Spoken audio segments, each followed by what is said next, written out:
teen siis väikse ülevaate sellest, mida see torm siis meil kodus tegi, mis siit just tund aega tagasi üle käis.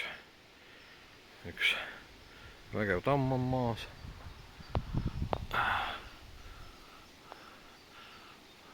Saar on maas. Nojah, tamm oli muidugi väsinud, aga oli püsti. Teine samasugune vägev, võib-olla isegi vägevam läks veel maha. Järgmised suured põlispuud, mis seekord tuulele vastu ei pidanud. Üks on vanapuu, ka hiiglama vägev oli. Ja siis on kuskil vast 6 meetri, 5-6 meetri, 6 vist pigem kõrguselt võtnud maha ühe noorema tamme.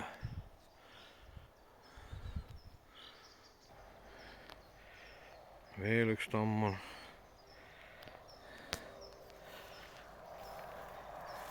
Tormiga läinud. Ja päris vägev. Oli ikka tuulekene.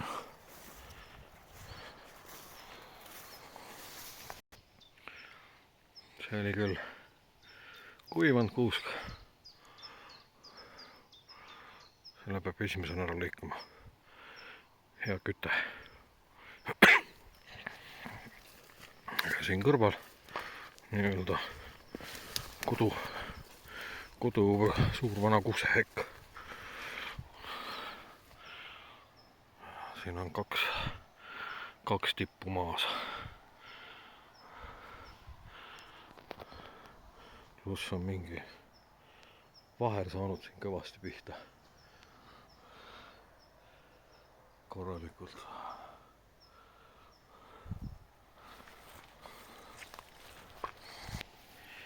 Veidikene on ka mänid saanud räsida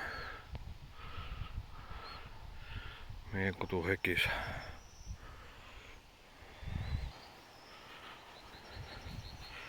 Üks kuusk murdus niimoodi, et põhimõtteliselt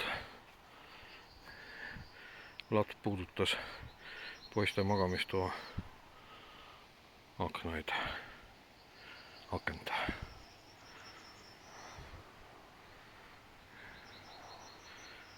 Õige koha pealt murdus. Napikas. Tööriistakast küll päris nii ei olnud. Enne tormihoogu olid hoopis teises kohas ja teistmoodi. Ätikapuud said ka pihta. Õnneks see on nagu umbrohi. Vaatan. Püüan kas kuidagi püsti ajada. Ja siis tuleb oodata paar aastat ja on samasugused uuesti asemel.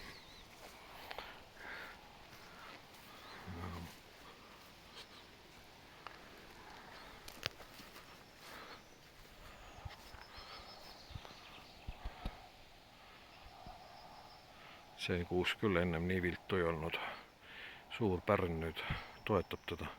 Kui seda pärna ei oleks seal paremat kätt nagu ees olnud, siis oleks ilmselt see kuus ka maha tulnud.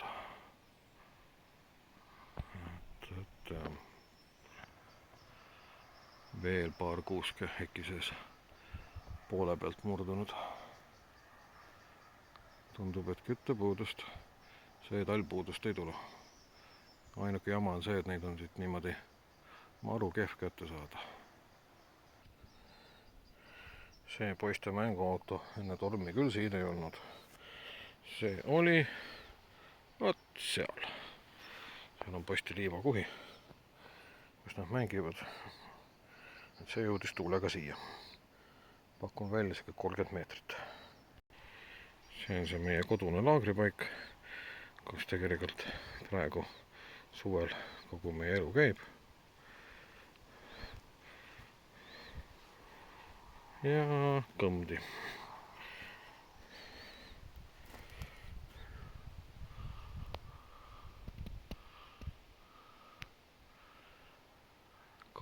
kuusk oli.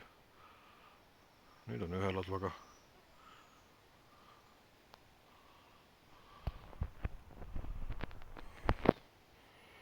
Selline, pakun välja. Peaaegu vast 5 meetrit latva. Kukkus siis mõni meeter saunast ja meie tipist. Aga tundub, et meie magalaga on midagi. Vaatame korra üle. Jah. Siin on pajud murdunud ja mis ma praegu näen, head see torm ei olnud öösel, sest suure kahetsusega pean tõdema, et miski puu on kukkunud meie telgi peale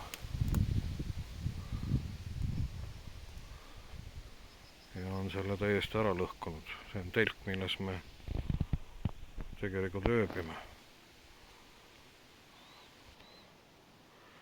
Ja nii palju siis sellest. Ühesõnaga sellele tormile ei pidanud meie magala vastu. Vot siuksed lood. Seda enam ei paranda ka. Ehk siis see tähendab seda, et hetkel tundub, et on meie magamistel siin kriips peal. Jah, katus on täitsa sisse langenud, ma ei saa see näidata, mul ei ole valgust. Midagi. Hakkan madratseid välja kookima.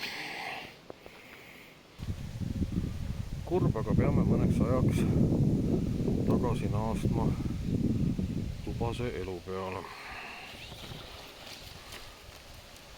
Ja tegelikult selles mõttes nagu natukene isegi õnnelik õnnetus, et me ei olnud telgis, et see torm tabas meid tegelikult päevasel ajal.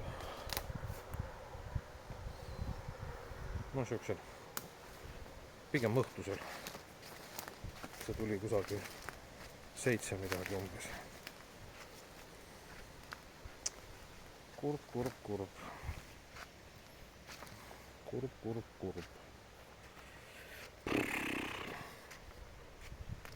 Meie jaoks on paraku see õues olemine ja õues ööbimine üsna olulised ja tähtsad asjad.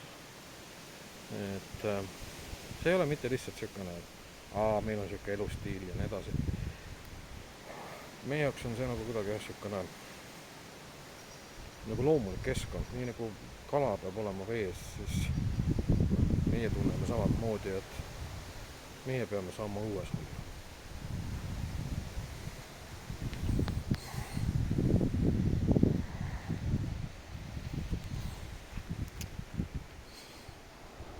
Aga tegelikult oleks võinud ka minna palju hullemini. Vot. Kuna alati tuleb mõelda positiivselt, siis talvepuidahju ja kamina jaoks ja sauna jaoks ja lõkke tegemise jaoks on mul nüüd piisavalt. Ole mees, nüüd mine lihtsalt tee puud ära. Kui enne mine ei kuule, siis järgmine kord.